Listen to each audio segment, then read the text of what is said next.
Entonces, dale. Sí, sí, sí. Bueno, ¿podemos continuar entonces, chicos? Estamos 80 participantes, así que vamos, sigo admitiendo gente. Dale, dale, dale. Dale. Bueno, entonces voy a retomar por donde habíamos quedado. Creo que quedamos por acá, ustedes me corrigen. Profes, ¿esto fue lo último que quedó pendiente? Sí, profe. Dale, Sí, sí, buenísimo. Fede. Dale, gracias, gracias. Discúlpenme, me puso un poco incómodo esto de no disponer del tiempo que necesitamos. Voy a tratar de ser breve también porque se nos ha pasado un poquito. Decíamos, Tecnología, profe, tecnología, tranquilo nomás. sí, fue un error. Bueno, decíamos entonces que también el efecto de las plantas provoca algo, una condición análoga al del lavado por las precipitaciones, con la diferencia de que en general esto resulta de una extracción que se exporta a través de las cosechas y que si nosotros no hacemos un adecuado manejo a través de la fertilización puede provocar la acidificación progresiva. Ahora bien, en sistemas intensivos, sobre todo de insumos de síntesis química, que tengan reacción ácida, o sea, los de la fertilización con fertilizantes de reacción ácida, como los sulfatos de amonio, superfosfato, a pesar de que el tricálcico tiene también una reacción neutra al principio, es ácida, nitrato de amonio y fosfato monoamónico, cuando son aplicados de una manera intensiva en el suelo, puede contribuir a suplir los nutrientes que requieren, amonios, fósforo, nitrógeno, fósforo y nitrógeno, pero a su vez ser una fuente de acidificación progresiva.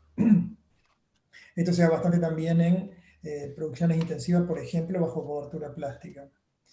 Bien, vamos a un tema que es clave y que lo vamos a retomar y nos va a permitir interpretar algo de lo que vimos en clases anteriores, sobre todo en la capacidad de intercambio iónico y en los fenómenos de superficie. También vimos algo en textura, que es el poder regulador o tampón o poder buffer de los suelos. Bien, que nosotros podemos interpretarlo o entenderlo, ustedes lo tienen en el práctico para que puedan desarrollar mejor a partir de tres condiciones similares. Nosotros aquí lo que representamos es situaciones muy contrastantes, donde tenemos el pH y en el eje de las X tenemos la adición creciente de un ácido o la adición creciente de un álcali. Bien, entonces en la neutralidad para toda sustancia química, pH 7, lo que observamos es que con la adición de un álcali, los tres modifican las tres condiciones que tenemos acá: agua para la línea continua, arena punteada y arcilla para la línea de segmentos cortos. Las tres se modifican. De igual forma, las tres también modifican con la adición de un ácido. Ahora bien, como sabemos que el agua se disocia completamente y es la base por la cual nosotros usamos el pH como forma de evaluar el estado de acidez de, por ejemplo, una sustancia, lo que vemos es que un poder buffer muy bajo, entendido el poder buffer como la resistencia al cambio del pH por el agregado de una base o de un ácido, es prácticamente nula. Es decir, con agregado de muy poca cantidad pasa de un pH 7, ven ustedes, a un pH alrededor de 12. De igual forma, con un agregado de una muy pequeña cantidad de un ácido, va desde el pH 7 rápidamente hasta alrededor del pH 2. ¿Bien?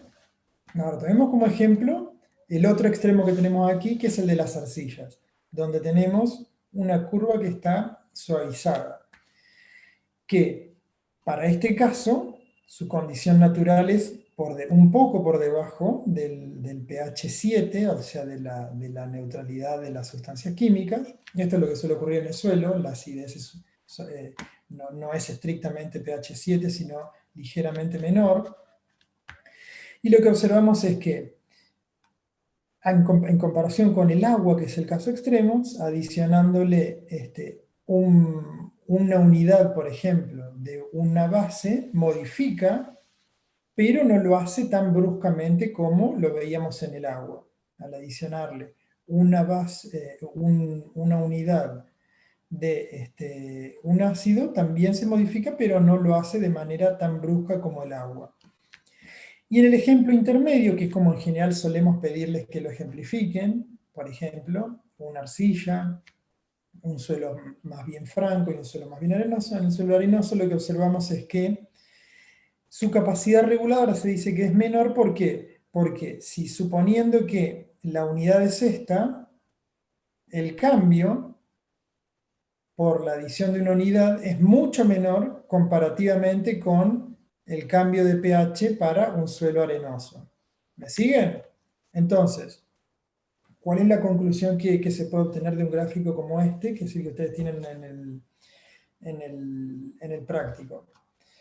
Que para los suelos la capacidad buffer o su poder regulador, es decir, el de no modificar o de resistirse a los cambios del pH, depende en gran medida del contenido de arcilla, es decir, de su textura, depende de la naturaleza de esa arcilla, es decir, de la mineralogía, y depende del contenido de materia orgánica.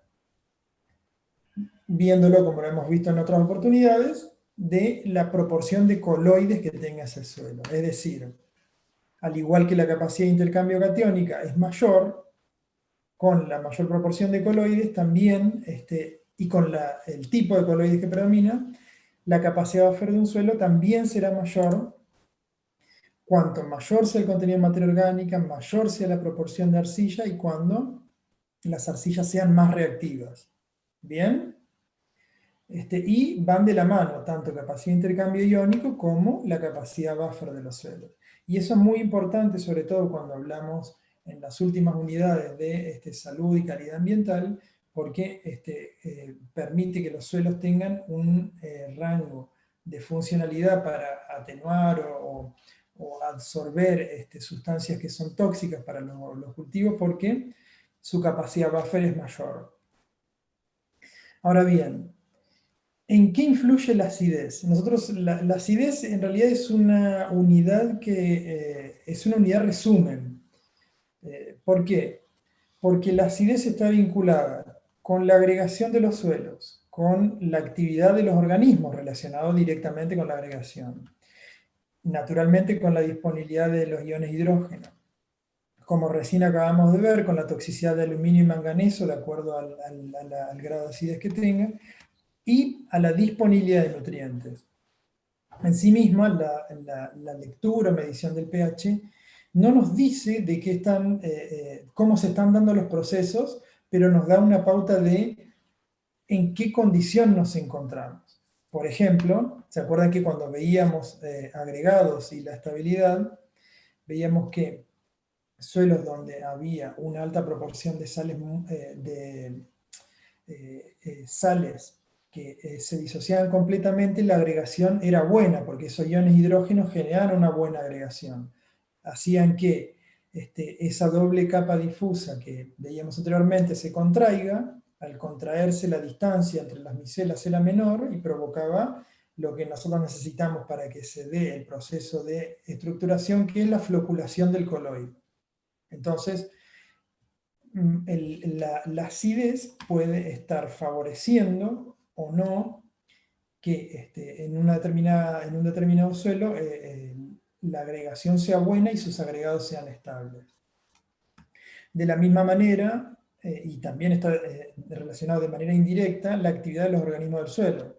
Ustedes saben que en general la mayoría de los hongos son más bien acidófilos, es decir, en pHs ligeramente ácidos o menores a 5,5 van a predominar, por ejemplo, hongos respecto de cercanos a la neutralidad, donde van a predominar las bacterias.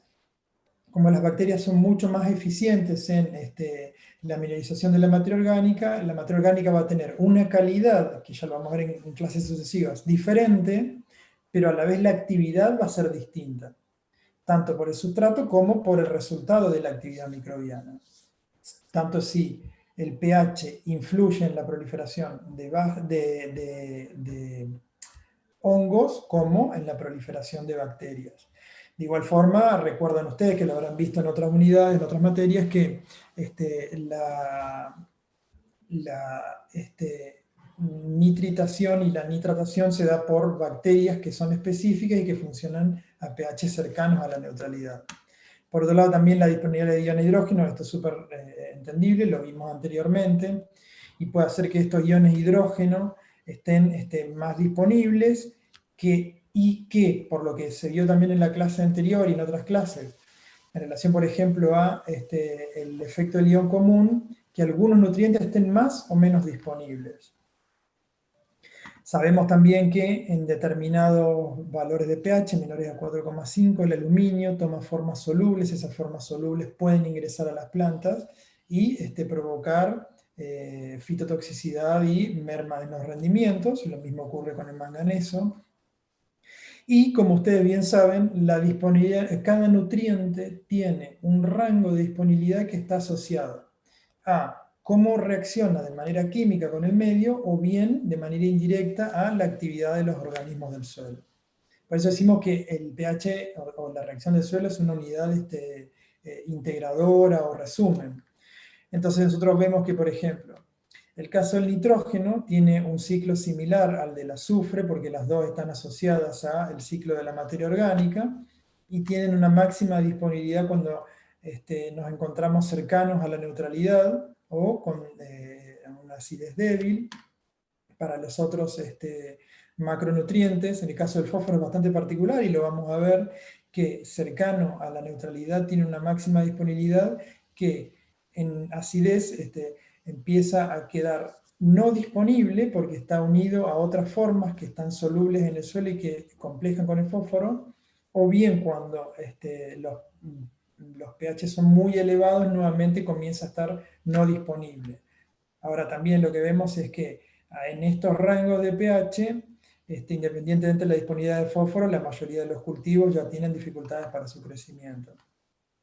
También observamos, como en el caso del aluminio, que el hierro, si bien es un micronutriente, se requiere en proporciones mucho menores, comienza a estar más disponible y provocando para suelos donde su acidez es moderada, fuerte o muy fuerte, problemas de toxicidad.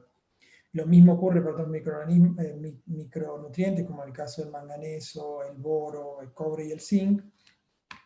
Y en el caso de las bases, lo que vemos es que cercano a la neutralidad, calcio y magnesio, por ejemplo, están más disponibles, y que en general está asociado también esta disminución de la disponibilidad de lo que hablábamos anteriormente.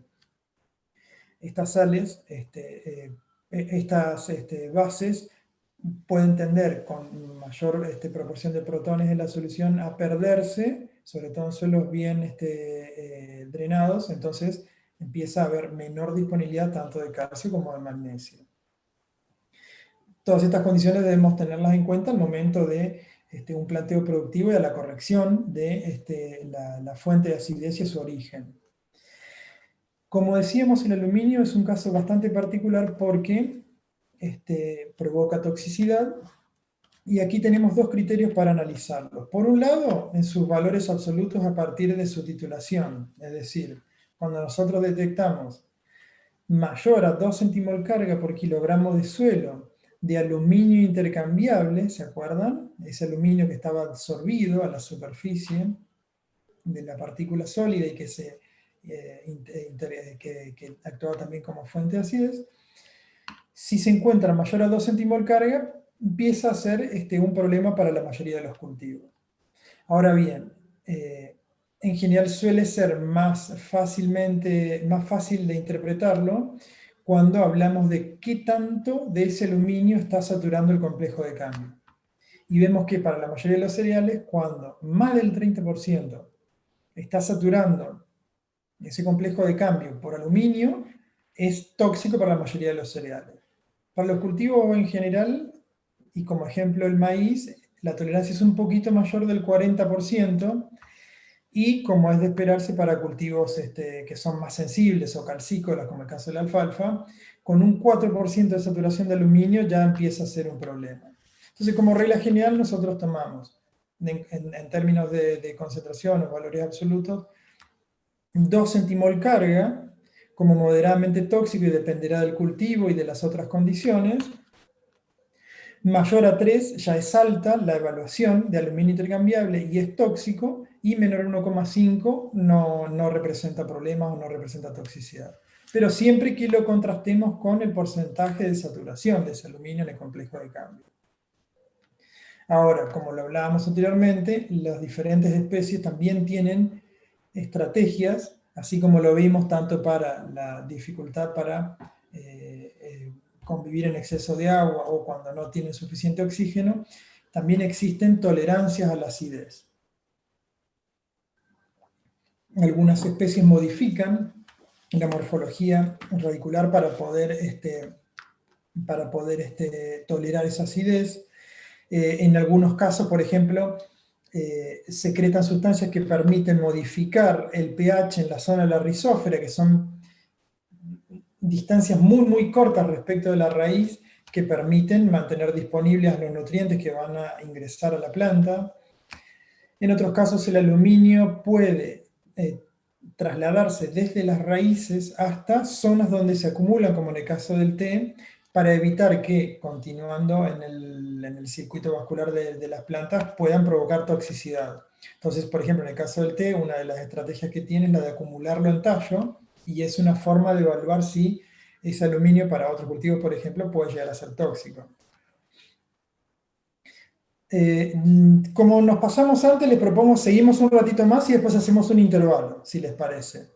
Antes entonces de pasar a esto, lo que me gustaría es que repasemos, ¿están ahí? Que repasemos un ratito. Sí. Buenísimo. Que repasemos un ratito el práctico, porque varios de los contenidos que vamos a ver acá, si bien algunos ya los vimos, vamos a analizarlos más en profundidad en esta segunda mitad de la clase. Así como en la clase de capacidad de intercambio iónico les pedimos que interpreten un gráfico, ¿sí? En este gráfico lo que les pedimos es que, recién lo acabamos de ver, primero analicen qué es lo que se representa. Entonces tenemos en el eje de las X, ¿sí? ¿Cómo, perdón?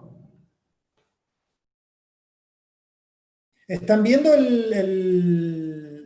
se está El viendo gráfico, nada. ¿no? El reloj de 5 minutos. Ah, me lleva el chanfle, discúlpenme. Dame 2 segunditos. Yo estoy hablando como si lo vieran. ¿Me dan un segundito? Ahí me fui. A ver, compartir pantalla, y voy a compartir esto. Ahora sí, ¿lo ven? Ahora sí. ¿Ahora sí? Sí, profe. Bueno, pero tampoco refunfuñen así, ahora sí, dijeron. Bueno, Ahora sí, profe, lo tengan ve. paciencia. Bueno, lo tienen igualmente, está cargado ya en el aula y ustedes pueden descargarlo y verlo. Les decía que lo que ustedes van a tener para analizar y que les pedimos que intercambien es una situación en la cual se representa desde 0 adición a unidades equivalentes de una base y de un ácido, ¿sí? En los dos casos son fuertes, y cómo se modifica para 3 condiciones de suelos. No sé si lo alcanzan a ver en líneas azules y cuadraditos para el suelo 1, en triangulitos y línea continua para el suelo 2, y en circulitos y líneas continuas para el suelo 3. Donde corta el eje vertical es donde no le adicionamos nada, y ustedes tienen que interpretar cuál sería el pH natural de ese suelo, a pesar de que acá se lo decimos. ¿Y cómo es la capacidad reguladora de cada uno de ellos? Si hay diferencias, que nos la expliquen a qué ustedes interpretan o le atribuyen que son esas diferencias. ¿Se entiende? Básicamente lo que vimos hace un ratito. ¿Bien? ¿Alguna duda en esto? Está bastante claro, ¿no? Y lo que les pedimos es que se animen a arriesgar. Tenemos el porcentaje de arcilla en los datos, la clase textural de cada suelo. ¿Bien?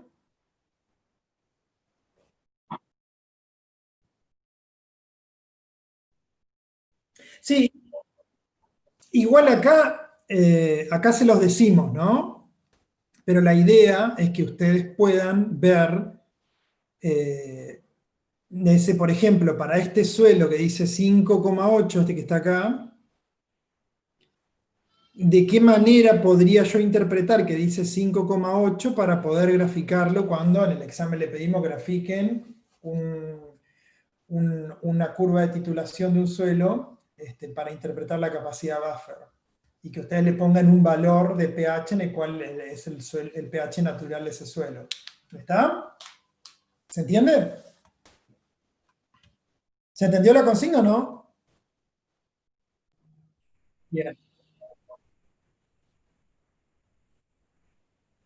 Bien. Y con el valor de pH ustedes pueden irse al eje de las X y ver para cada suelo dónde corta ese valor de pH natural del suelo.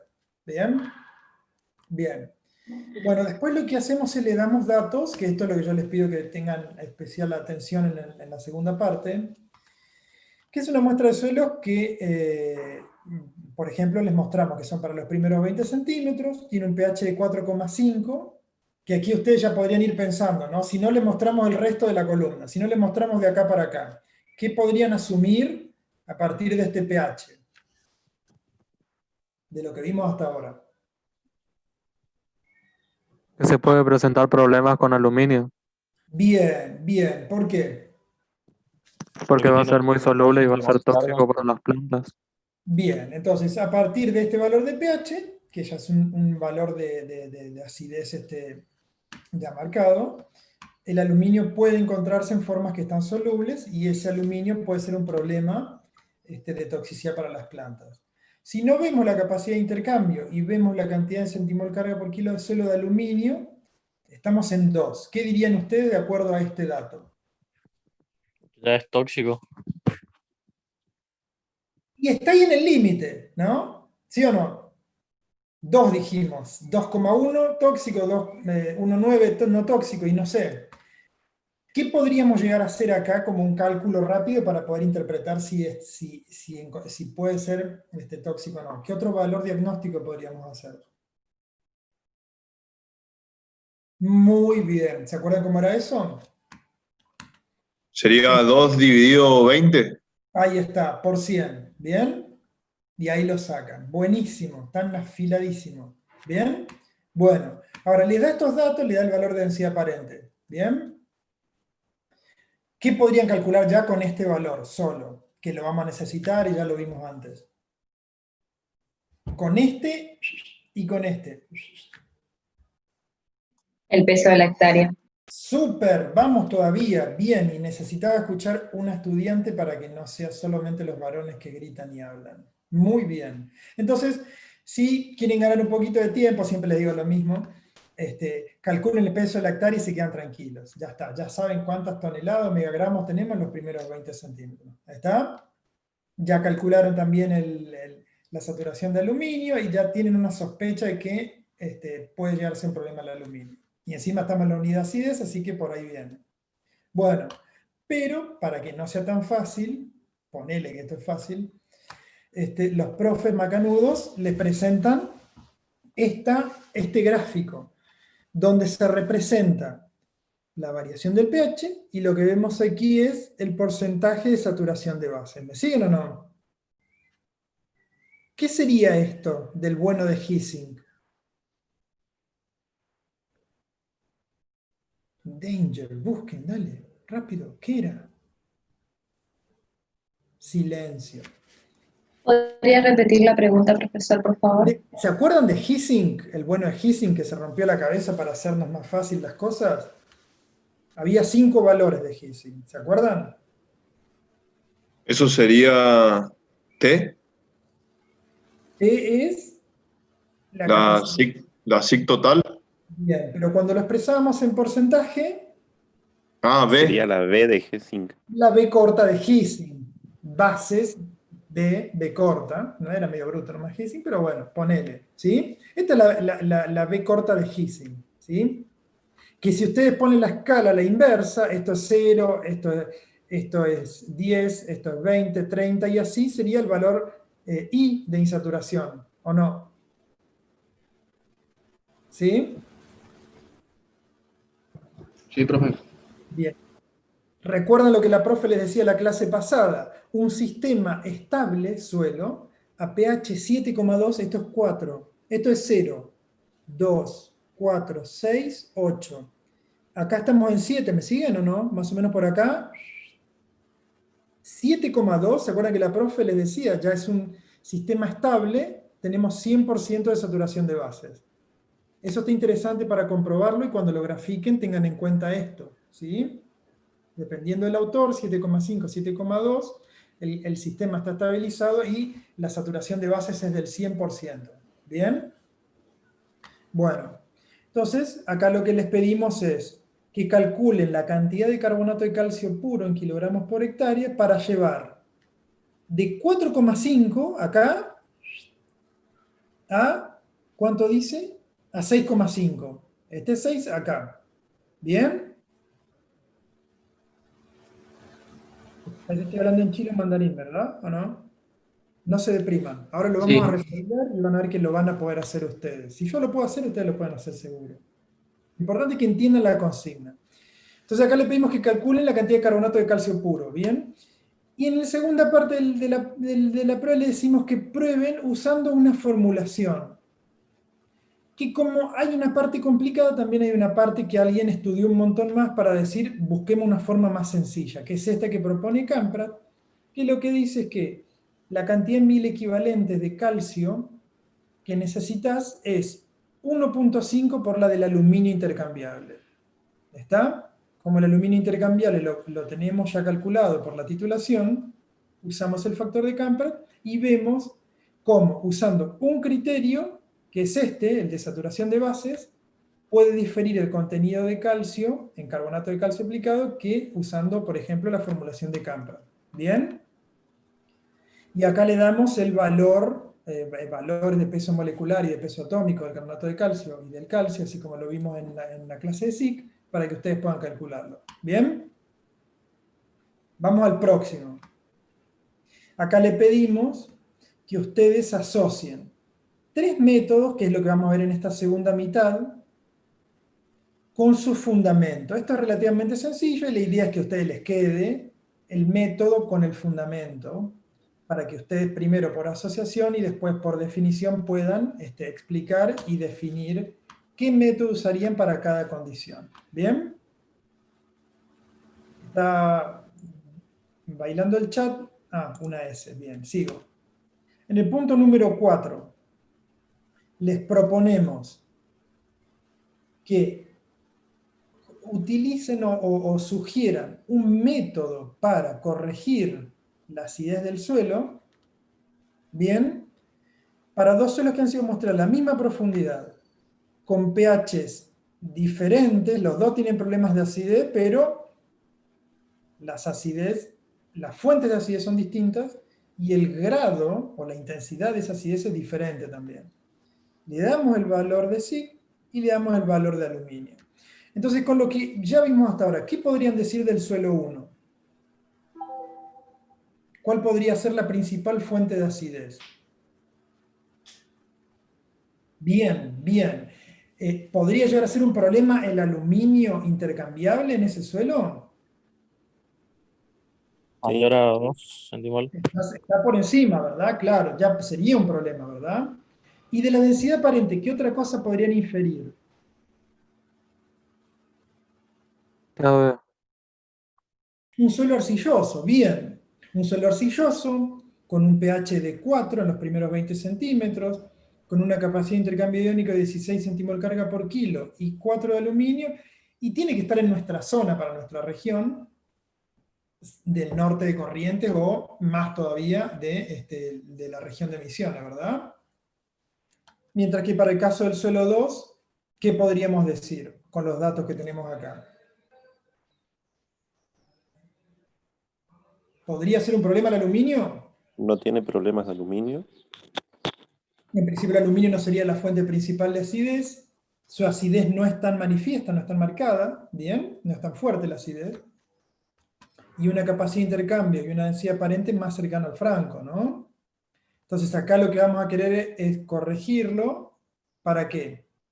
para que haya más disponibilidad de nutrientes. ¿Y acá para qué vamos a querer corregirlo? Muy, pero muy bien. Muy, pero muy bien. Dejo de compartir y retomamos la presentación. ¿Se entendió entonces? ¿Quedó más o menos claro? ¿Alguna duda? ¿Quieren que volvamos? Silencio de misa. ¿Podemos seguir? Quedó más o menos, profe. Sí. Seguimos. Más o menos, bien. En el chat no hay nada, profe. Los dejé boquiabiertos. Voy a continuar para terminar de callarlos o bien para que terminen de acordarse de la rama femenina de mi familia. La idea es que les quede acá. Si tienen duda, pregunten. Total, estamos ahí varios profes y vamos a ver si podemos explicarlo de la manera más clara posible. Decíamos hace un ratito los métodos para determinar la acidez, esto lo tenemos en el práctico, ¿sí? Bueno, esta todavía figura en los libros, es relativamente económica y es una manera muy simple de diagnosticar la reacción del suelo, la actual que decíamos al principio, ¿no? Vienen unas cajitas con una cinta, que lo que hacemos es tomar una muestra del suelo, esto se hace a campo, se le adiciona agua para formar una pasta, sulfato de bario, para permitiendo una lectura, y luego con las cintas indicadoras viran después de reaccionar, y nosotros lo comparamos con una escala similar a esta, y nos permite decir, por ejemplo, si tiene este tono de verde, que es ligeramente ácido. ¿Está? Bastante sencillo, elemental, casi que no se usa. La profe lo mostró la clase pasada, lo vamos a ver un poquito más, y lo vimos en los gráficos. Es acidez potencial obtenida a partir de la titulación, donde nosotros medimos la acidez en centimol carga por kilogramo de suelo, es decir, cuánta base necesitamos para neutralizar la fuente de acidez, independientemente si es del aluminio, manganeso o los iones hidrógeno que están en el complejo de cambio. ¿Bien? Y después, una que resulta mucho más simple e intuitiva de interpretarla, que es análoga a esta, o sea, es la misma que esta, pero con más rango de variación, que es el pH actual o pH en agua, en general se suele medir en agua, que es utilizando una suspensión suelo-solución, que para el sistema internacional es suelo-agua, o sea, pH en agua, y quédense con esta, por favor. Yo le puse todas, pero quédense con esta. Relación 1, 2,5. Y que se mide con un, no sé si alcanzan a verlo, yo lo probé y se veía bien, con un potenciómetro, esto es de bolsillo o de campaña. Lo que se hace es, para lograr esta relación, en laboratorio se toman 10 gramos de muestra de suelo, se le adicionan 25 mililitros de agua destilada o de cloruro de potasio, este es el otro método, 0,1 normal. Entonces, 10 gramos, 25 mililitros es 1 en 2,5. Bien, se lo agita durante 30 minutos, luego se lo retira del agitador y se hace la lectura con los electrodos. Los electrodos son similares a los que ven acá, no sé si se alcanza a ver, me dicen ustedes si se ve. ¿Lo alcanzan a ver en mi cara fea? Sí, profe.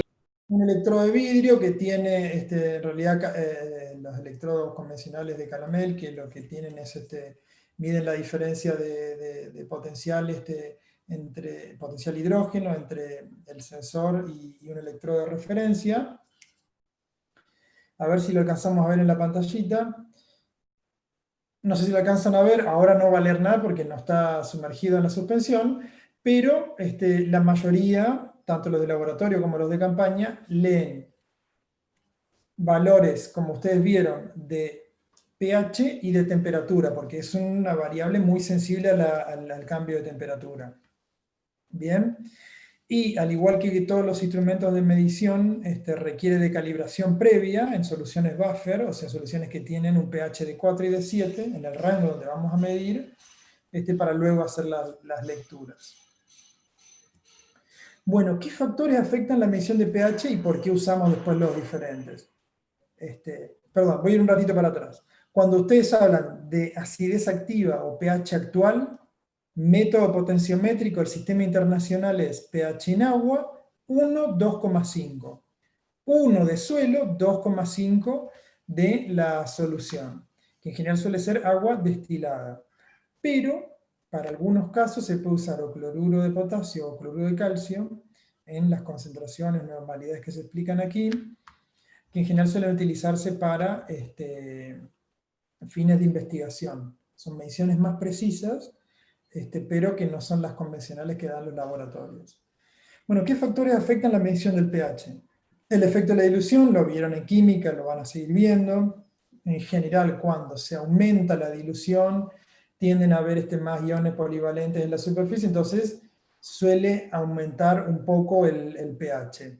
Por eso, cuando se habla de la lectura de pH, hay que ver en qué relación se trabaja. Y por eso en Argentina, en general, los laboratorios trabajan 1 o 2,5 para que sean comparables. El efecto de las sales, relacionado con el efecto del ion común que se hablaba anteriormente, si hay sales disueltas, pueden afectar la lectura, en general suelen dar lecturas inferiores, y por eso también se utilizan determinadas sales como cloruro de sodio, cloruro de potasio y cloruro de calcio, para medir el pH porque son valores más estables, pero ligeramente más bajos. El efecto o el contenido, la concentración o la presión parcial de dióxido de carbono, esto es particularmente importante en suelos donde hay carbonatos. ¿Por qué? Porque si existe una intensa actividad biológica y hay por respiración una concentración elevada de dióxido de carbono, se puede formar ácido bicarbonato o bicarbonato ácido que genera o libera protones al medio y modifica o altera la lectura del pH. A su vez también en nuestra región, que están bien marcadas las estaciones del año, y sobre todo, por más que no tengamos estación seca, tenemos estaciones donde precipita más, también las lecturas de pH pueden ser distintas si las tomamos en verano, que si las tomamos en invierno, o en primavera o en otoño, donde están recargando los perfiles. Y a su vez, puede haber la variación interanual, también puede modificar las mediciones. Por eso, sobre todo este tipo de mediciones que son relativamente fáciles de hacer y baratas o económicas, suele ser conveniente tomar muchas muestras para tener datos más precisos. Y a su vez también las variaciones locales, valiéndonos de la redundancia de que como varía mucho, la variable varía mucho espacialmente, no es lo mismo tomar al lado de una aguada que en una cabecera, que adentro del lote, que en un liño de siembra. Entonces, también es importante el lugar o el espacio donde se va a tomar la muestra o el intervalo de profundidad, porque el pH va a modificarse. Entonces, acá tenemos el ejemplo. Perdón, leo el chat, dice: hay una justificación de por qué las muestras deben hacerse en la misma época del año. Muy bien, esta es una de los argumentos de por qué deben hacerse en la misma época del año. Porque la propia variación estacional, tanto para el pH como para un montón de otros nutrientes. La pregunta es excelente, pero se aplica para todo.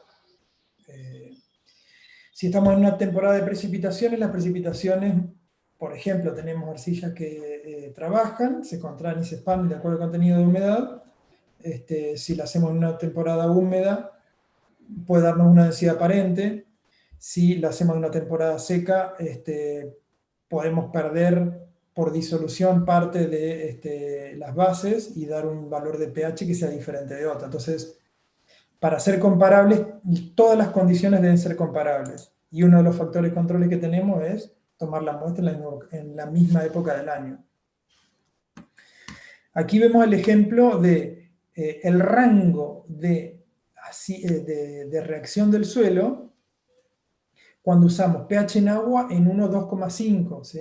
Es decir, entonces vamos a ver que decíamos que la neutralidad no es estrictamente 7, decimos que el suelo se encuentra cercano a la neutralidad cuando está entre 6,5 y 7,5.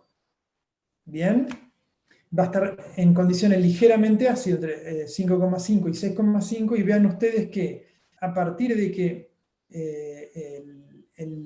o sea, cuando el aluminio empieza a encontrarse en sus formas más solubles, como intercambiables, donde ya tenemos condiciones de suelos fuertemente ácidos. Como en cloruro de potasio las lecturas son más estables, esto se utiliza sobre todo para investigación, la neutralidad sí se considera como en pH 7, y permite hacer una distinción un poco más pormenorizada, ¿no? O sea, de 6 a 6,9 ligeramente ácido, vean que acá el rango es mucho más amplio, medianamente 5 a 5,9, y extremadamente ácido ya menor a 4. Lo mismo cuando los rangos de alcalinidad. Igual eso lo vamos a ver en clases sucesivas.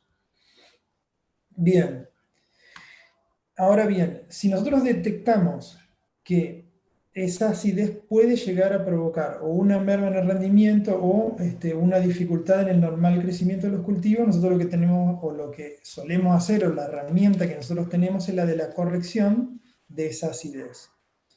La corrección de la acidez de los suelos se hace a través del encalado. Encalado como término general para la adición de carbonato de calcio o de alguna de sus formas. Hay diferentes cales que se utilizan, agrícolas que se utilizan para la corrección de la acidez, pero básicamente la reacción puede simplificársela de esta forma. Un complejo de cambio donde tiene una elevada proporción de iones hidronio en la solución cuando hay agua, el carbonato de calcio se adiciona, que al reaccionar con agua lo que ocurre es que el calcio, que es divalente y que es afín al complejo de cambio, va a absorberse en la superficie, liberando esos iones protones. El carbonato ácido, en una reacción simplificada, va a dar por un lado agua y por otro lado dióxido de carbono, que aquí lo que muestra es que se volatiliza y que se pierde. Básicamente lo que ocurre es que el complejo de cambio deja de liberar iones protones y se reduce la acidez del suelo. Ahora bien, como lo vimos en el práctico hace un ratito, tenemos diferentes criterios de acuerdo a cuál es la fuente de acidez y a cuál es el problema que nosotros queremos resolver a través de esta enmienda, que es el carbonato de calcio. Entonces, uno de los métodos para la corrección de acidez de los suelos es usar el método del valor del pH con el agregado creciente de carbonato de calcio puro. La forma más sencilla de hablar esto es el método del agregado de carbonato de calcio puro, o modificación del pH por agregado de carbonato de calcio puro. Antes de pasar a toda la explicación, me gustaría que entiendan la idea general y después vamos a lo que van a poder indagar.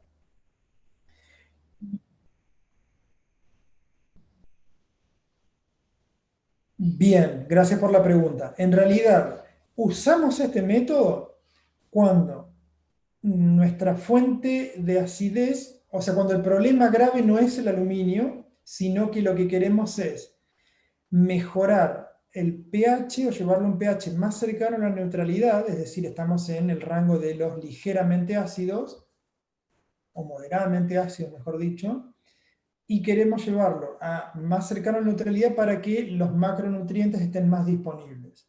¿Bien? Entonces, ¿qué es lo que hacemos? Gracias por la pregunta. ¿Qué es lo que hacemos? Tomamos la muestra de suelo, como siempre, y lo que se hace es, progresivamente se le va adicionando a diferentes muestras cantidades crecientes de calcio, en forma de carbonato de calcio. ¿Bien?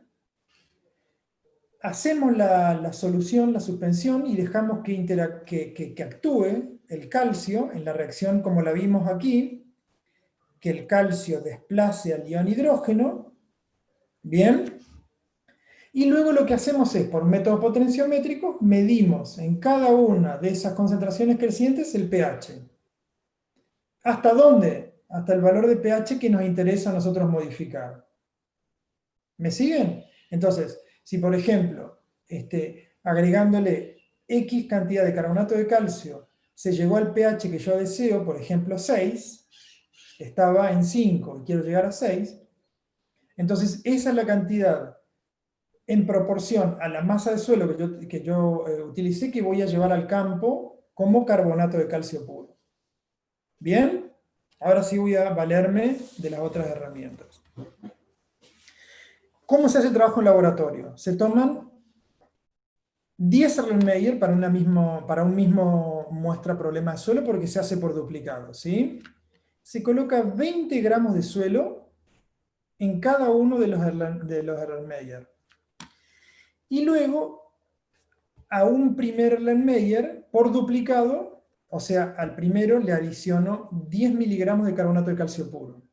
Y hago el duplicado. Al segundo le agrego 20 miligramos y hago el duplicado. Al tercero 30 y así sucesivamente. Yo acá se los hice con Mayudín, normalmente lo solemos hacer en el pizarrón, pero les hice la equivalencia.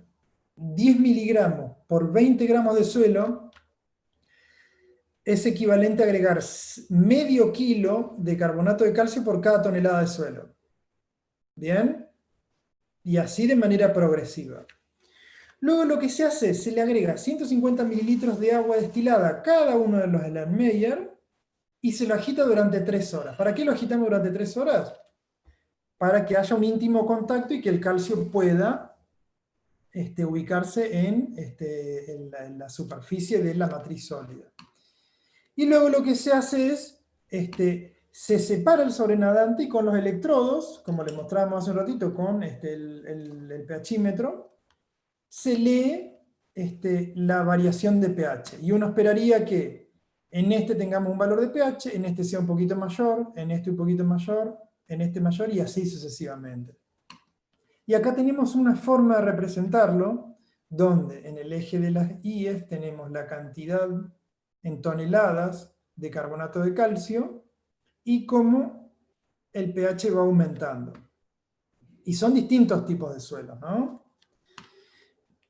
Entonces, muy brevemente, a pesar de que no es estrictamente el gráfico, ¿qué suelo interpretan ustedes que tendría menor capacidad buffer y cuál mayor capacidad buffer del 1, 2, 3 o 4?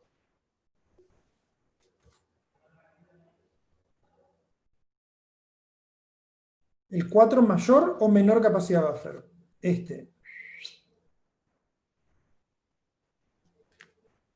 Respecto de, vamos a los extremos, ¿cuál interpretan Diría ustedes que que el tendría 1 más? tiene mayor ¿Cómo? capacidad buffer. ¿Cómo, perdón? Que el 1 tiene mayor capacidad buffer. Y el 4 menor. El 4 aumentó bastante pH con poca concentración de... Ahí está. Y un suelo arenoso. Bien.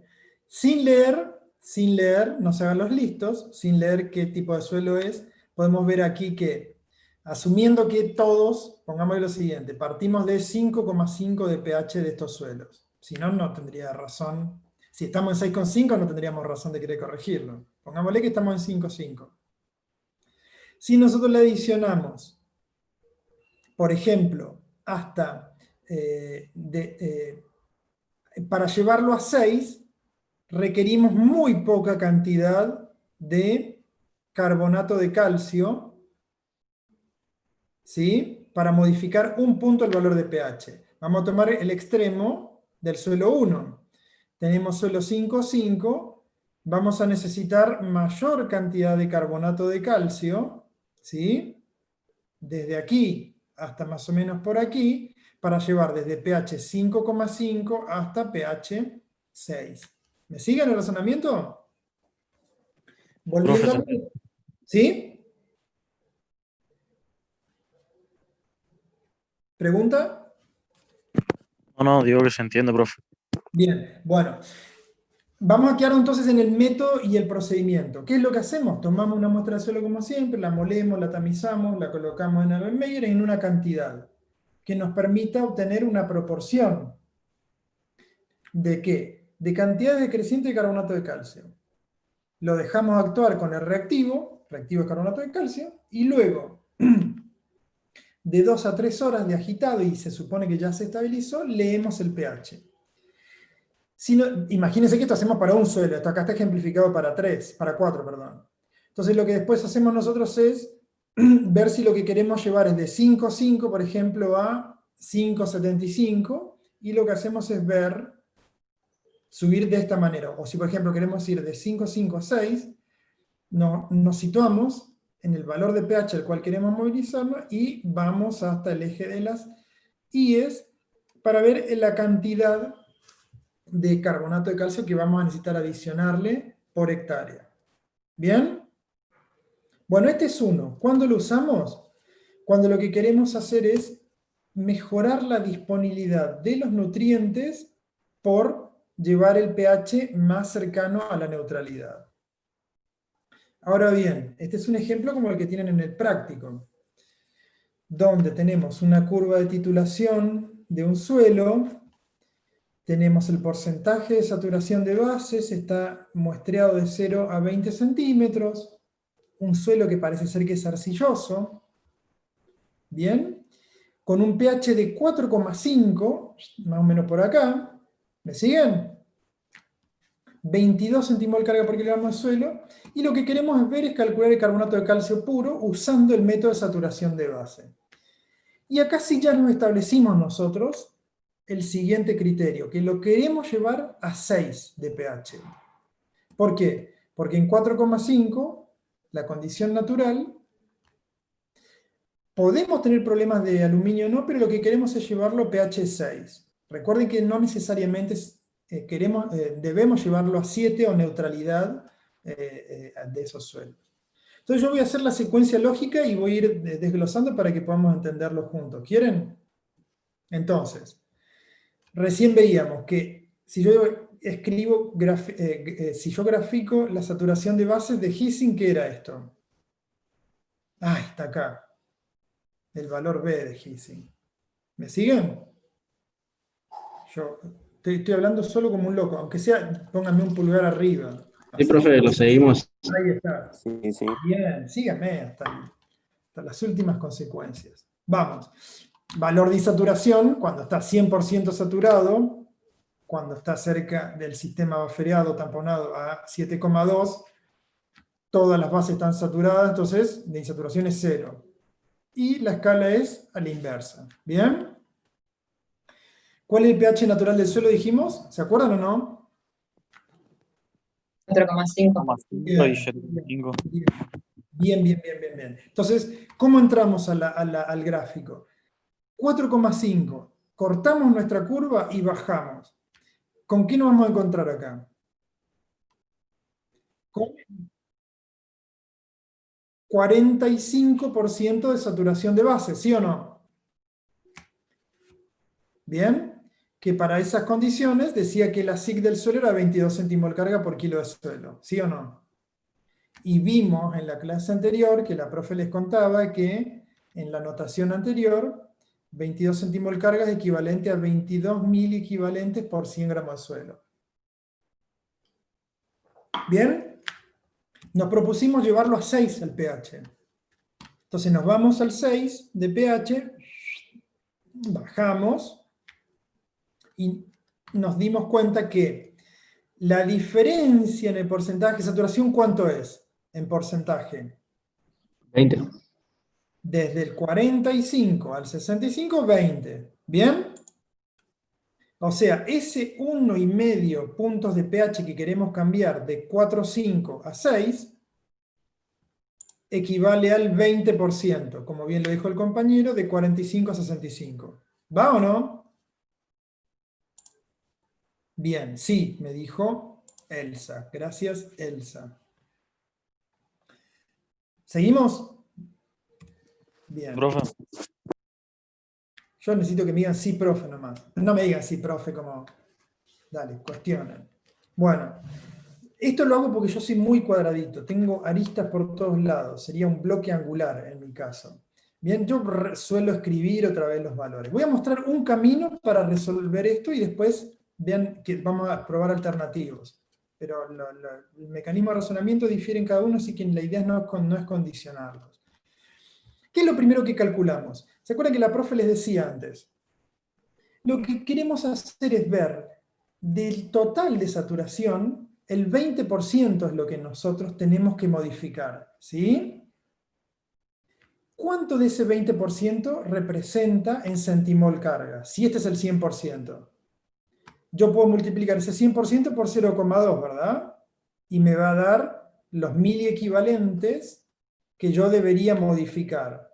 Es decir, acá lo tengo en porcentaje, ese 20% multiplicado, perdón, ese 20% de los 22 centimol carga, lo multiplico por 0,2 y me da lo mismo. O puedo decir 22 por 20 dividido 100 y me da 4,4 miliequivalentes igual. Es lo mismo, ¿está? Bien, ahora yo tengo los miliequivalentes que tengo que modificar. Desde 4,5 para llegar a 6. ¿Sí? La profe les comentaba ayer que nosotros usamos el peso equivalente, en este caso de la molécula de carbonato de calcio. Que el peso equivalente es el peso molecular, para en este caso una sal que está disociándose, dividido la carga. ¿La carga de quién? Del calcio. ¿Cuánto sería la valencia o la carga del calcio al disociar? 2. Ahí está acá, qué marmota. Bueno, está acá. Entonces, dividiendo ese peso molecular de 100, perdón, sí, por 2, la carga a la cual se disocia nos da los 50 miligramos por miliequivalente. Cuando nosotros multiplicamos los miliequivalentes por el peso equivalente y lo multiplicamos por 10, nos permite obtener las partes por millón, en este caso de carbonato de calcio que estamos requiriendo. ¿Me siguen? Ay, esperen que... Esto es para que lo recuerden, ¿sí? ¿Por qué 100? 40, 12, 15, pero son 3 de 15. En total nos da 100. ¿Dale? Bien.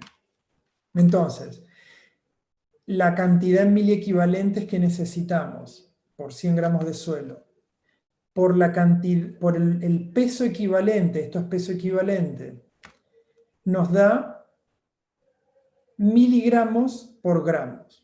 Nos da una unidad de concentración, ¿sí? Que vamos a necesitar de carbonato de calcio. Esto es miligramos de carbonato de calcio por cada 100 gramos de suelo.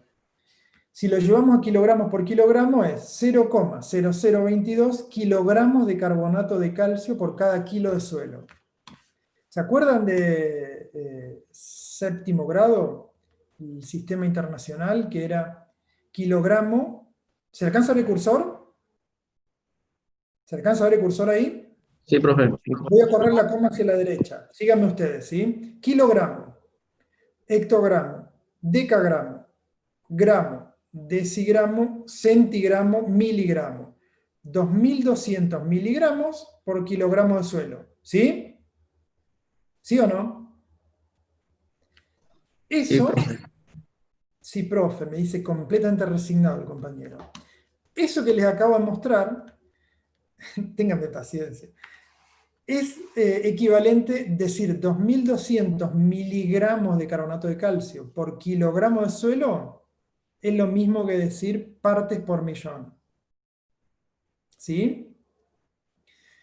Que, para simplificarlo, la profe en la clase pasada les decía, multiplican los 1.000 equivalentes por 100 gramos, por el peso equivalente, por 10, y ya lo obtienen directamente en partes por millón. ¿Bien?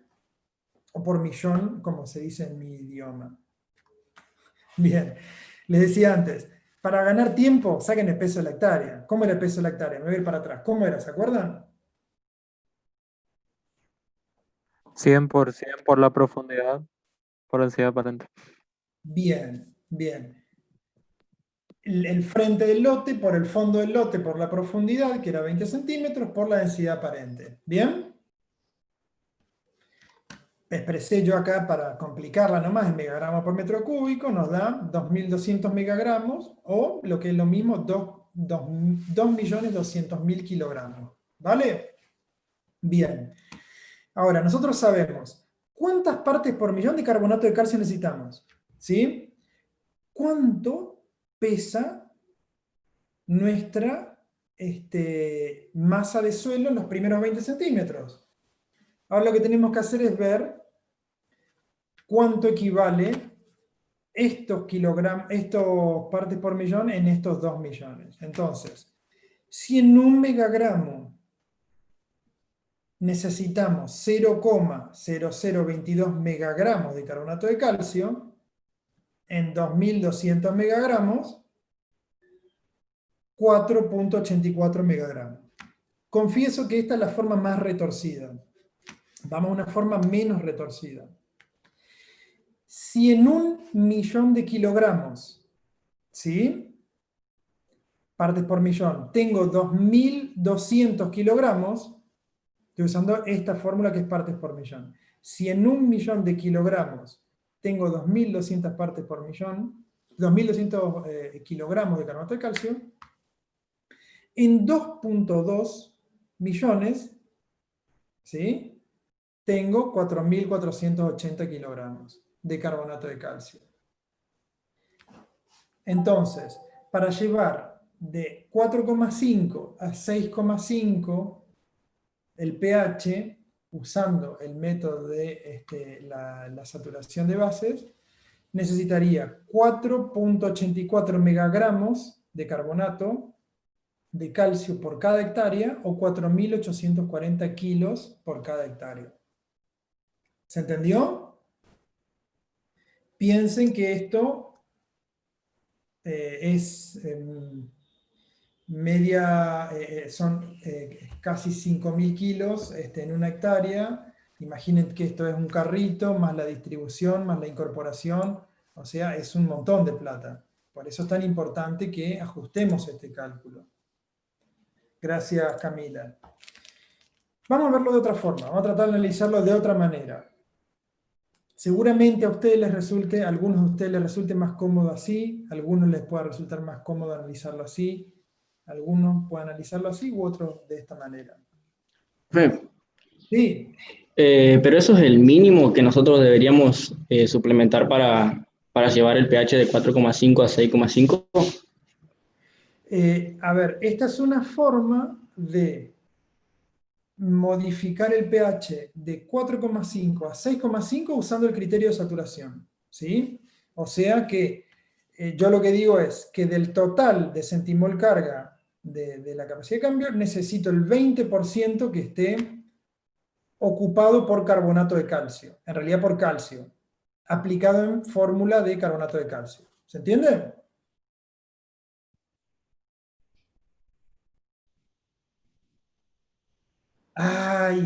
Bueno, hay bastante trabajo en relación a esto. En general, las correcciones de acidez, gracias por la pregunta, las correcciones de acidez no son persistentes en el tiempo, suelen durar en el mejor de los casos 2 campañas, a veces 3 campañas, y eso depende mucho de la capacidad buffer, lógicamente, del suelo, de las condiciones agroambientales en las cuales se producen, con altas precipitaciones, con altas temperaturas. Ustedes saben que por cada grado el Q10 aumenta, se duplica la velocidad de las reacciones, y entonces lo que ocurre es que si tenemos altas temperaturas y altas precipitaciones como en nuestra región, parte de ese calcio se va a lavar, parte va a ir exportándose. Entonces, estas correcciones no suelen ser persistentes en el tiempo, ¿sí? Pero depende de los distintos sistemas productivos. Lo interesante, y gracias por la pregunta, y bien por lo que también preguntaba antes el compañero, es que nosotros ajustamos este cálculo para no sobreencalar. ¿Por qué? Porque si nosotros adicionamos mayor cantidad de enmienda en suelos donde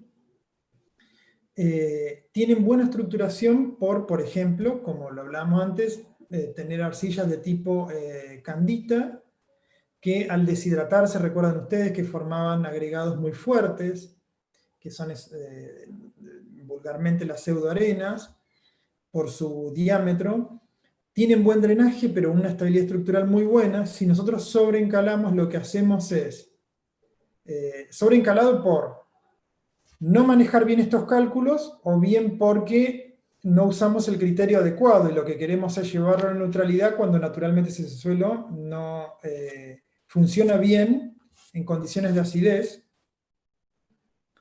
Entonces, lo que ocurre es que se pierde la estructuración de esos suelos tropicales y subtropicales que están bien estructurados naturalmente. Se provoca un desbalance y se pierde esa estabilidad que es muy propia de este tipo de suelos. ¿Les parece? Vamos a ver otra forma de resolver lo mismo, usando ya no el carbonato de calcio, sino el calcio solo. ¿Bien? Otra manera. Invariablemente vamos a pasar por esto, de ver cuánto del complejo de cambio necesitamos expresado en mili equivalente por 100 gramos de suelo, cuánto necesitamos desplazarlo por calcio. Va a seguir siendo los 4.4. Si usamos el calcio, ¿sí? Ya no el peso equivalente del calcio, pero tomado como el peso atómico por la valencia. Ustedes me dirán, la valencia va a seguir siendo 2 porque la disociación es la misma, y el peso atómico es mucho menor. No corresponde a los 100, sino a los 40 del calcio. Vamos a ver si funciona igual. Entonces aquí tenemos 20. Entonces, cuando el peso equivalente lo multiplicamos por la cantidad de mil equivalentes, 4.4, por 20, por 10, ¿se acuerdan? Lo llevamos a partes por millón. Y nos da que necesitamos 80 partes por millón, perdón, 880 partes por millón de calcio, o bien 880 miligramos por cada kilogramo de suelo de calcio, para que reemplace esa acidez y llevarlo de 4,5 a 6. El peso de la hectárea no va a cambiar porque la profundidad es la misma, la densidad aparente es la misma. Y entonces el cálculo pasa por lo siguiente. En 1 millón de unidades, en este caso de kilogramos de suelo, necesitamos 880 kilogramos de calcio, ¿sí? En 2.200 millones de kilogramos de suelo, o 2.200 toneladas, necesitamos 1.936 kilogramos de calcio, ¿sí?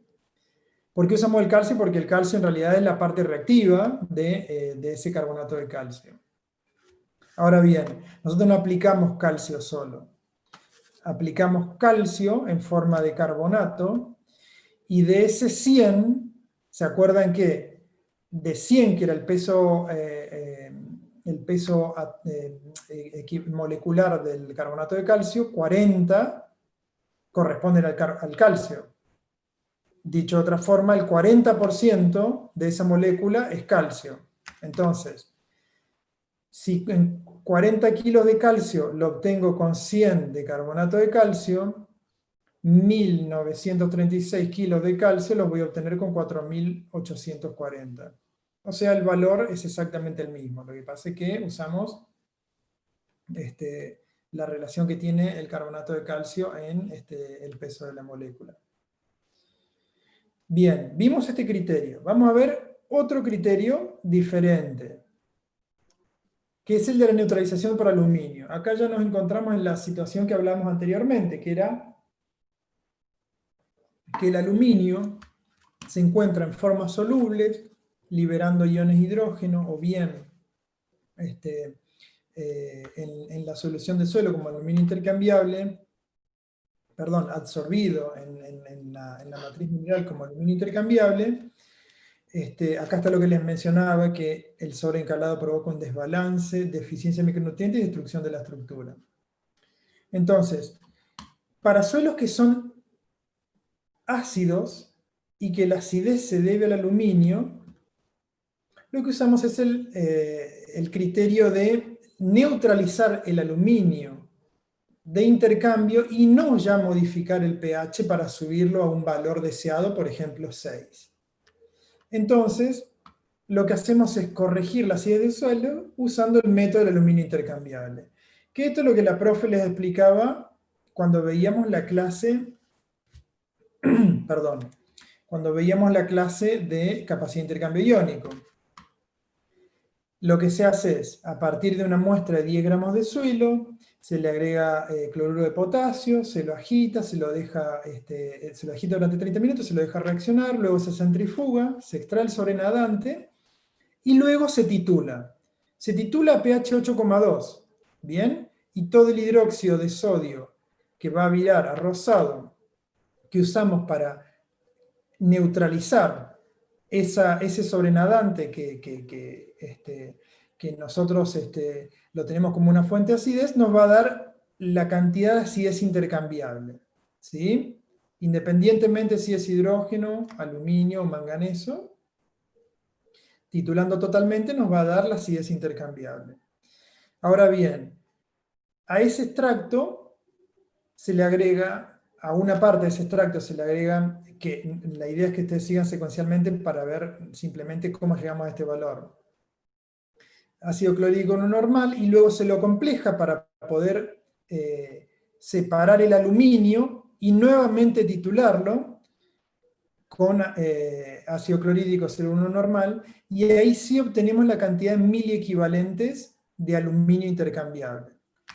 Entonces, una vez que obtenemos ese valor de aluminio intercambiable, por diferencia podemos obtener cuánto correspondía de la acidez intercambiable menos el aluminio intercambiable, y eso se le atribuye a los miliequivalentes de protones o de hidrógenos intercambiables. Bien, entonces, la acidez resultado del aluminio intercambiable es la que nosotros vamos a contrastar. Primero para ver cuánto de ese aluminio está saturando el complejo de cambio. ¿Bien? Si está más, 30%, 40% o más, ya nos da un indicio de que puede provocar una reducción del crecimiento de la mayoría de los cultivos. Si ese aluminio intercambiable expresado en centimol carga por kilogramo de suelo es superior o cercano a 2, entonces puede ese aluminio intercambiable, además de ser una fuente de acidez, puede ser tóxico para los cultivos. Entonces bueno de Camprad lo que hizo fue estudiar muchísimos suelos del área tropical y subtropical de Centroamérica y Mesoamérica, y encontró que una relación que permite obtener de manera directa la cantidad en miliequivalentes de calcio que se requieren para neutralizar el aluminio intercambiable. Y la fórmula es tan sencilla como para obtener la necesidad de K a aplicar, ¿sí? La fórmula es tan sencilla como multiplicar el valor obtenido de los miliequivalentes de aluminio intercambiable por 1,5, y eso nos da los miliequivalentes por 100 gramos de suelo de calcio que se requiere aplicar para neutralizar ese aluminio. Vamos a verlo en el ejemplo similar al anterior. Entonces, suponiendo que en el ejemplo anterior nosotros titulamos el aluminio intercambiable, y que esa titulación nos da una concentración de aluminio intercambiable de 2 centimol carga por kilogramo de suelo, ¿sí? Y decidimos usar la formulación de Camprad para neutralizar ese aluminio, independientemente del valor de pH que lleguemos al final, ¿sí? Entonces, el procedimiento viene siendo el mismo. El aluminio intercambiable, 2 centimol carga, que es lo mismo por kilogramo de suelo, que es lo mismo que 2.000 equivalentes por 100 gramos de suelo. Aplicando la fórmula de Camprad, digo que la cantidad de miliequivalentes de calcio por 100 gramos de suelo que requiero para neutralizarlo es igual a 1,5 por los 1.000 equivalentes de aluminio intercambiable, que en este caso es 2. 2 por 1,5 me da 3.000 equivalentes de calcio, ¿sí? Tengo entonces la cantidad de miliequivalentes de calcio que tengo que aplicar. Si yo hago el porcentaje de saturación, lo que veo es que 2 centimol carga por kilogramo de suelo dividido 22 centimol carga por kilogramo de suelo por 100 me da 9%. Si yo tomo este 9%, me parece que no es un problema. De todas maneras, vamos a usar este criterio para poder ejemplificarlo. Por otro lado, lo mismo que con el cálculo anterior. necesitamos obtener el peso equivalente del carbonato de calcio. El peso molecular, que es 100, dividido la carga con la cual se disocia la sal, que es 2, nos da 50 miligramos por mil equivalente. Multiplicando el peso equivalente por los 1000 equivalentes, obtenemos la concentración de calcio que vamos a requerir para neutralizar estos 2000 equivalentes de aluminio. Si a este valor lo multiplicamos por 10, nos da las partes por millón de calcio. Y a partir de acá es lo mismo que con los ejemplos anteriores. Sacamos el peso de la hectárea, que no va a variar, y luego decimos que si en un megagramo de suelo tenemos 0,0015 megagramos de carbonato de calcio, en 2200 megagramos de suelo tenemos 3,3 megagramos de carbonato de calcio. Dicho de otra forma, necesitamos 3.300 kilogramos de carbonato de calcio para neutralizar los 2.000 equivalentes de aluminio intercambiable, que son los que nos están provocando la fuente de acidez. Y verán ustedes que, independientemente del pH al cual lleguemos, los contenidos, los valores de enmienda que vamos a requerir son muy inferiores respecto de el método que usamos anteriormente. Otra forma de verlo, si en 1.000.000 de kilogramos de suelo requerimos 1.500 kilogramos de calcio, en 2.200.000 kilogramos de suelo, 3.300 kilos. Otra forma de verlo, lo mismo, llevar los 2 centimol carga a los 1000 equivalentes, aplicamos el factor de Campbell, 1,5 por los 2, y nos da 3.000 equivalentes de calcio por 100 gramos de suelo, usando no el de calcio, sino no el de carbonato de calcio, sino el de calcio. Tenemos que 40 dividido 2 nos da 2, lo multiplicamos a esos 2 por los 3.000 equivalentes por 10, nos da 600 partes por millón de carbonato de calcio, y así obtenemos que en 1.000.000 de megagramos necesitamos 600 kilogramos de calcio, en 2.200 megagramos necesitamos 1.320 kilogramos de calcio. Como en el carbonato de calcio 40% corresponden a este calcio y el resto corresponde al carbonato, obtenemos el 40% de esos 1000, si esto fuera 40%, lo llevamos a 100, nos da 3.300 kilogramos, básicamente el mismo valor que lo que calculamos anteriormente. Sugerencia. Fassbender le voy a cargar el más nuevo con la primera parte, fuentes de acidez, cómo medirlo, y reacción de suelo. El Fassbender más viejito, no para formulación, pero sí para corrección, está un poquito mejor, de calcio.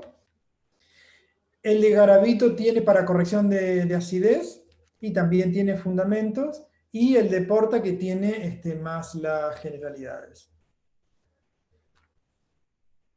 Son las 17 horas y creo que hoy sí cumplí. ¿Preguntas en el chat?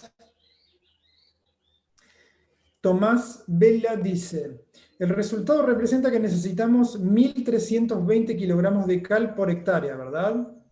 ¿Es económicamente viable? Ay, me lleva el chanfle, hoy no sabría decirte. La cal de lomita estaba, espera que no me acuerdo, pero el año pasado la bolsa, no, pero cal de lomita no, perdón, el carbonato de calcio. La bolsa de carbonato de calcio agrícola el año pasado estaba, no me acuerdo si 1.400 pesos, una cosa así. Perdón,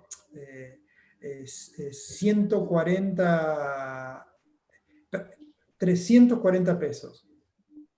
Hoy se fue, no sé qué valor. Peso, profe. Sí.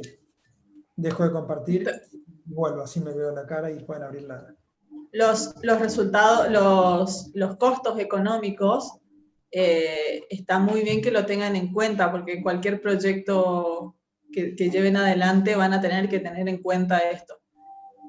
Ahora el fin es que ustedes sepan hacer los cálculos, sin dejar de pensar, obviamente, en esa parte económica, porque no podemos decirle al productor, vaya y aplique tal cantidad si no sabemos cuánto cuesta. Bien. ¿No? Igual, a los precios de hoy cambiamos tantas veces. Claro, por ahí, nosotros, a ver, en planteos productivos, nosotros tenemos distintas formas de analizar un planteo productivo. Por un lado es la factibilidad técnica, que es lo que yo les expuse, y por otro lado es la viabilidad económica, que es si esa práctica es rentable o no. Bien, y como bien preguntaron ustedes, ¿en cuánto tiempo, esto es economía, lo van a ver creo que en cuarto año, en cuánto tiempo nosotros recuperamos la inversión a partir de la aplicación de esa práctica? Eso se llama costos de indiferencia y análisis de sensibilidad. Yo aplico una tecnología que es la corrección de la acidez del suelo por encalado, buscando un rendimiento diferencial. Económicamente, económicamente, ya no lo que vimos hace un ratito, lo que buscamos es ver si yo aplico eso, si la diferencia del incremental de rendimiento me paga el comprar el carbonato de calcio, trasladarlo hasta el lote, distribuirlo, incorporarlo y después en la cosecha y en la comercialización. Y todo lo que nosotros analizamos antes, con la base teórica, es la factibilidad técnica, que es si se puede hacer o no. ¿Se entiende? Pero está muy bien la pregunta, porque en realidad uno no puede separar eso. El productor, de hecho, no lo hace. Lo primero que te dice es, bueno, podemos hacerlo, bueno, a ver cuánto me mejora el rendimiento. Y en la cabeza te dicen, está bien, mejora eso, pero me sale más caro corregir el pH que tener rendimiento más bajo y no ganarme el dolor de cabeza de tener que comprar, distribuir y enmendar. ¿Entienden? Ahora, técnicamente, la corrección de la acidez tiene esas tres vías que vimos. Por un lado, el criterio de modificar para tener mayor disponibilidad de nutrientes porque el pH se aumenta. El otro es corregir el porcentaje de saturación de bases a partir de esas curvas de titulación. El otro es usar el factor de Camprad para neutralizar el aluminio que nos está generando un problema de toxicidad en nuestro cultivo. ¿Está? Sí, señor.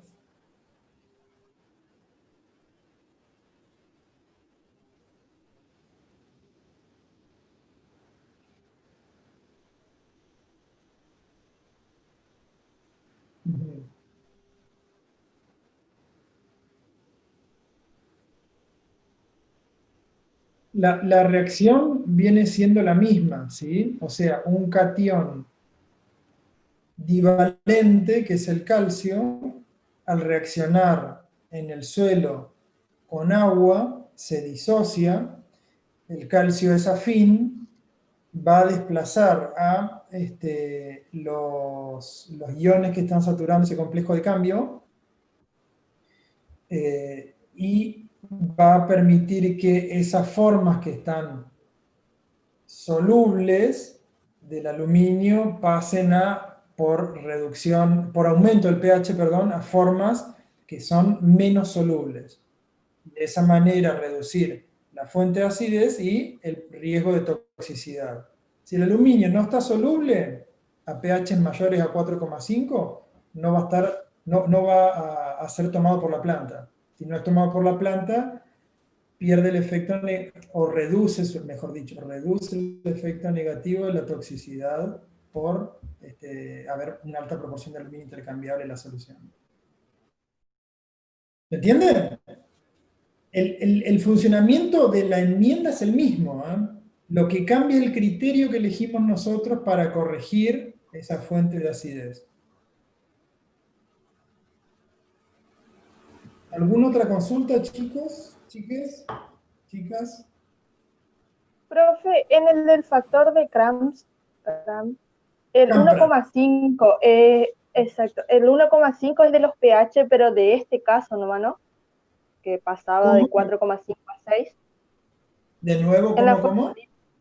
En la formulita veo que tiene 1,5 que se multiplica por los Sí, mili equivalentes al aluminio. Ese bien. 1,5 es de este caso particular nomás, ¿no? No, escuchá. Gracias, Lucía. Ahí yo no fui claro. Lo que hizo este bueno de Campra para facilitarnos la vida a nosotros es estudiar un montón de suelos en condiciones tropicales y subtropicales. Y lo que él observó fue que cuando el problema era del aluminio intercambiable como fuente de acidez, que uno podría simplificarse la forma de calcular cuánto calcio necesitamos a partir de esta ecuación, que es los 1000 equivalentes de calcio que se requieren para neutralizar el aluminio es 1,5 por los 1000 equivalentes de aluminio intercambiable. ¿Está? Entonces, ¿qué es lo que haces vos? Pues en definitiva lo que vos haces es identificar cuál es el criterio que más te resulta conveniente. Si vos tenés una acidez muy marcada, ¿sí? Un suelo moderado a ácido, 4,5, ¿sí? Y entendés que tu fuente de acidez es el aluminio intercambiable.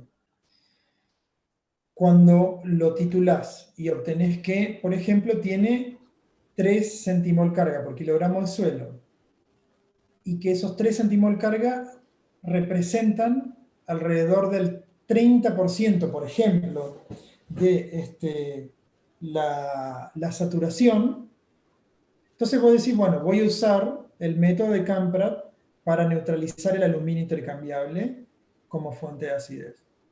¿Se entiende? Y la fórmula es la misma. Buenísimo. Sí, se entiende. Gracias. ¿Está? Si, por ejemplo, yo te voy a poner un extremo, me voy a la zona núcleo pampeana y la fuente de acidez no es el aluminio, por más que en la composición mineralógica haya una proporción alta de aluminio. ¿Sí?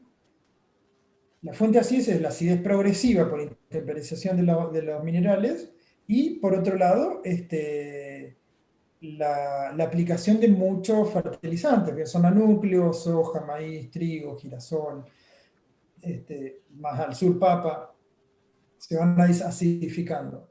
Entonces ahí yo quiero corregir la acidez, pero para que haya más nutrientes disponibles, porque mi acidez va a ser ligera. Capaz que el suelo naturalmente tiene pH 6,8 y se fue a 6. Yo quiero llevarlo, perdón, a 6,5, entonces no voy a usar el factor de Camprad, porque voy a gastar dinero titulando y demás, y el aluminio intercambiable es mínimo. ¿Se entiende? Sí, entendí. Así que gracias. Super.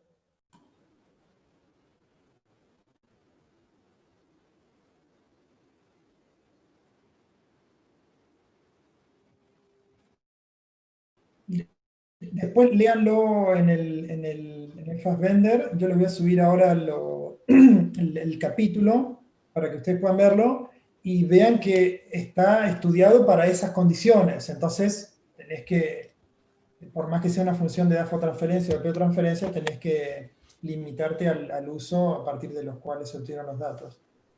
Sí, la respuesta es sí.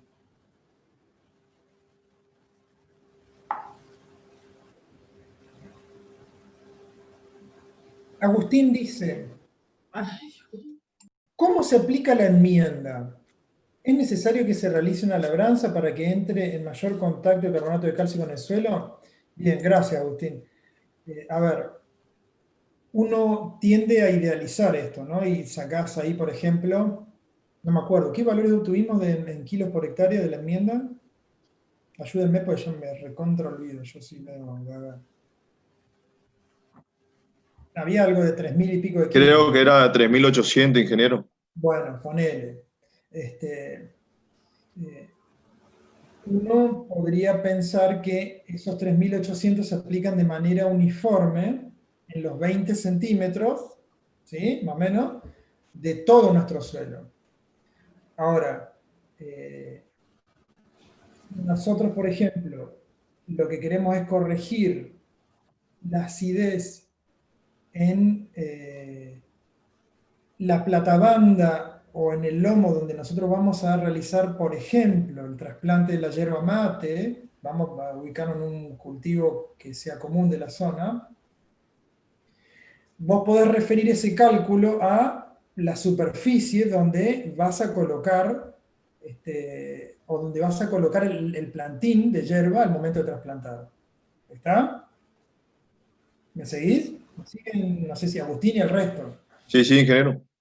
Entonces, no vas a aplicar los 3.600 kilogramos en una hectárea de manera uniforme, nomás porque te dio eso el cálculo.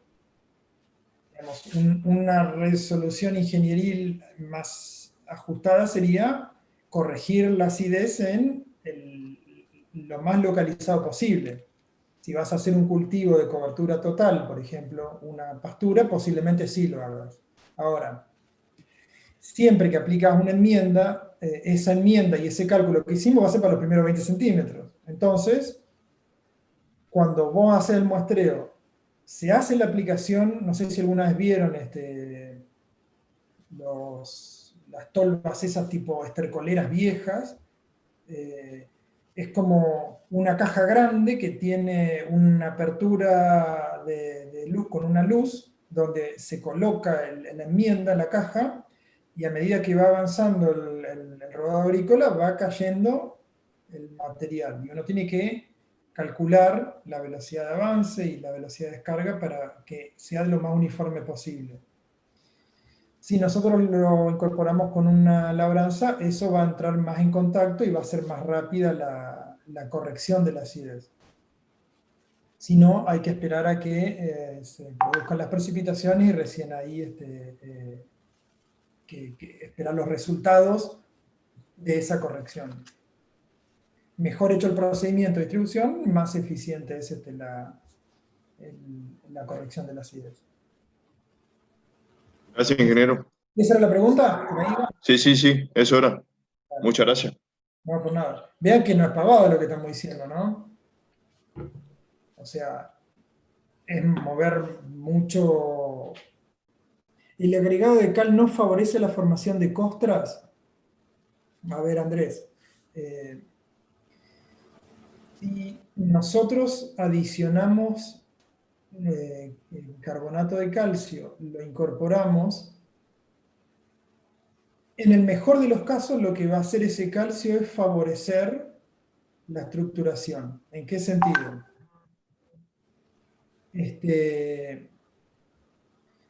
El calcio va a desplazar a los iones que están provocando insaturación, y como ustedes saben, el calcio es eso mismo, lo que dice Boris. Contrae la doble capa, permitiendo que haya menor distancia entre dos micelas y que pueda flocular y de esa manera lograr mejor estabilidad. ¿Sí? Una costra, el sodio provocaría una costra. Bien, una costra en realidad es resultado, recuerden que era la manifestación de una alteración de la estabilidad de la estructura en superficie, como resultado del impacto de la gota directa de la lluvia, la ruptura de ese agregado y la reorganización de las partículas. Bien. Si esos agregados en superficie están bien estructurados y toleran bien la agresión del agente erosivo, la lluvia, no debiera formarse costra. Si se rompe y se reordena de manera diferencial, puede formarse la costra. Entonces, solamente, la agregación de una enmienda no debería provocar la formación de costra. Pero está bueno porque es interesante el debate que estás planteando. A ver, existen condiciones predisponentes. No significa que en un suelo arcilloso no se formen costras, de hecho las tienen. No significa que solamente los suelos limosos se formen costras, y no solamente cuando hay una alta proporción de sodio se forman costras. Es decir, si convergen diferentes condiciones predisponentes, va a darse la costra. Si existen condiciones predisponentes, si nosotros tomamos medidas como cobertura de suelo, no remoción, mejorar la incorporación con la incorporación de materia orgánica o de alguna enmienda, la estructura en superficie, el efecto negativo de la costra va a ser menor. ¿Entienden? ¿O me explico, mejor dicho?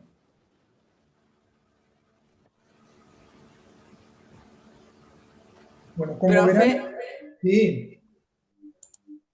Bueno, hay varias cuestiones en el chat, más o menos de lo que fuimos hablando. ¿El agregado de la cal no favorece a la formación de costras? Es una pregunta. Bien, yo venía indagando ahí un poquito con el chat abierto y traté, por ejemplo, traté de ir hilándolo con el intercambio en el chat. Dígame si estuvo respondido, no sé si se alcanzó a entender o si me fui para otro lado. Sí se entendió, profe. Gracias. Entonces algo anda mal. Y al final de la clase ustedes entendieron todo, y sobre todo a mí, algo anda mal. Les recomiendo que ahora vayan, preparen un matecito, intercambien algún WhatsApp, traten de no acordarse de los profes, revisen los apuntes que nosotros les dejamos en el aula, y también de alguna manera, sin querer ser identifiquen si no puede haber errores, porque puede haber errores también en esos cálculos que nosotros les mostramos. Sigan con su lógica, lo que vimos hoy, y pregúntense si se alcanza a entender. No lo den por entendido. Buenísimo el intercambio del sodio, la costra y el limo, ¿sí? Sigan incorporando conceptos. Pero esto requiere de una rumiada un ratito más larga, así que yo les recomiendo que indaguen un poquito más. Y después que nos pregunten. Son las... Sí, profe, igualmente como para recordarles que todo lo que vimos en la clase pasada, que la ingeniera Arzuaga le explicó detalladamente, todo en la capacidad de intercambio catiónico, cómo obtener esos valores, fíjense que es muy importante para seguir adelante con todos los planteos y los cálculos, que también lo vimos hoy, y no solo eso, sino que el peso de la hectárea, que lo vimos allá por la clase número 5, la vamos a seguir ocupando, no solamente, y se habrán dado cuenta, que no solamente para las cuestiones de física de suelo, sino también para las de química.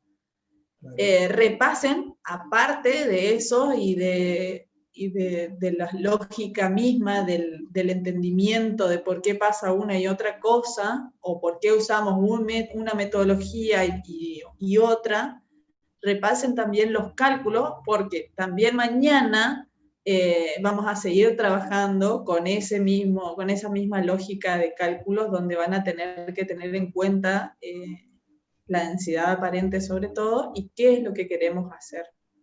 Yo creo que es bueno que, así como les dije, ¿no?, la clase pasada, estén en la clase misma con un cuadernito, un apunte, lápiz y la calculadora, y entonces a medida que vamos desarrollando estos problemitas, ustedes los van haciendo y van viendo, digamos, y entonces es como una práctica como para no solo entender así con la memoria fotográfica nada más, digamos, de ver en el Power a medida que se les va explicando. Entonces ustedes ahí ya van a ir viendo las unidades y demás, digamos, practicando, digamos, un poco. Y entonces a la hora de sentarse a resolver ya practicaron algo antes. Sí, también recuerden que estamos terminando con la parte de físico-química de suelos, y para adentrarnos ya a la parte final de química de suelos. Así que no se olviden la tabla periódica de los elementos. También. Profe, si me permiten, también por ahí lo interesante de esto es, quizás a algunos se le haya ocurrido o grabarlo o por ahí tomar imágenes y demás. No se olviden que en esto, por más que nosotros lo venimos trabajando y a veces buscamos formas más didácticas de presentárselos, surgen errores, incluso en las propias exposiciones, que por ahí a veces uno puede, en el afán de continuar la explicación, comentar algo que quizás no esté del todo claro. Entonces, es importante que ustedes, como decía la profe, sigan con los apuntes. Eso para mí no es una forma de estudiar en el transcurso. La otra que yo les sugiero es que intercambien, que aprovechen el intercambio. Es costoso, cuesta un cachito, pero es la forma más, me parece a mí, más directa de ir integrando los conocimientos. Me gustaría, si tienen 2 minutos y la amabilidad, sí, pero es una inquietud mía nomás, si nos quieren contar cómo van llevando hasta ahora esta cuestión de esta materia en este contexto. Si tienen algún comentario, alguna observación que nosotros podamos ir tomando para las futuras clases. ¿Quieren abrir un ratito el audio? Yo creo que las clases son bastante entendibles, profe, y son bastante llevaderas. Lo que sí es una materia larga y hay que prestarle mucha atención, pero la verdad que son bastante llevaderas y entretenidas. Entendibles más que nada por la modalidad virtual, que no es fácil ni para nosotros ni para ustedes. Bien, gracias. Bien, Pero de todos modos pregunten si no entienden. Capaz que en el momento no se puede resolver, se deja la información, se la sube o se discute. Es medio aventurado la pregunta que voy a hacer, pero ¿hay alguno que esté preparando la materia para rendirla en diciembre?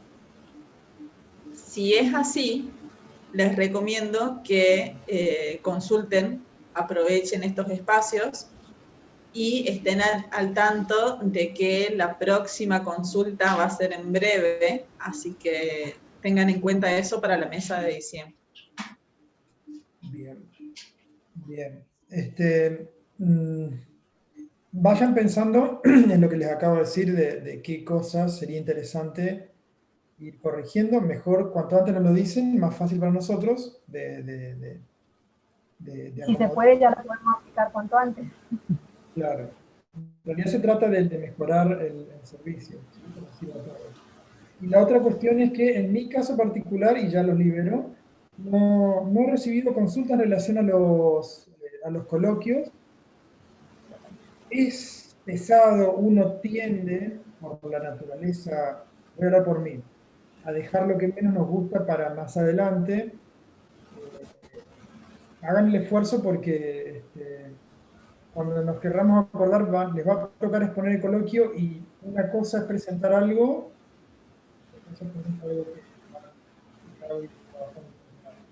así que para los que son de mi grupo quedo pendiente de sus consultas. Y si les parece, háganse una libretita de las cosas que no van entendiendo, un apartadito, que puede servir para preguntar en las clases de consulta y en las clases cuando tenemos un espacio de intercambio como este. Así que si están de acuerdo y si les parece, les deseamos una linda jornada. Nos vemos mañana, si Dios quiere. Hasta mañana. Mañana, profes. Hasta mañana, profe, gracias. Mañana. Mañana. Mañana.